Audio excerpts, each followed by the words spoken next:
Hər ay budur. Bax, bu vəziyyəti niyə yoluna qoyan yoxdur? Tovuz rayon mərkəzi xəstəxanadır. Sonra da deyirik ki, millət niyə xəstədir? Biabıçılıqdır, buna baxayım.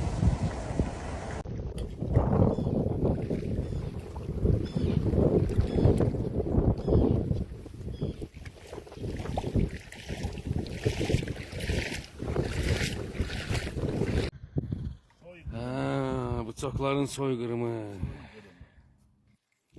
Yəni problem çoxdur. Mən son zamanlar görürəm ki, vəziyyət daha da çətinləşir. Çünki su adi bizim o gələn sudan başqa filtrin süzdüyü su belə ilk 10 gün, 15 gün müddətində biz yoxlayan zaman indi xüsusilə var da hər kəsin yəqin evində var suyu yox, tərkibini yoxlamaq elektron bəli. Elektron.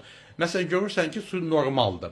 Amma bir ay keçəndən sonra sən filtri dəyişməlisən. Amma filtri dəyişmək ən azı 60-70 manat pul xərc tələb eləyir.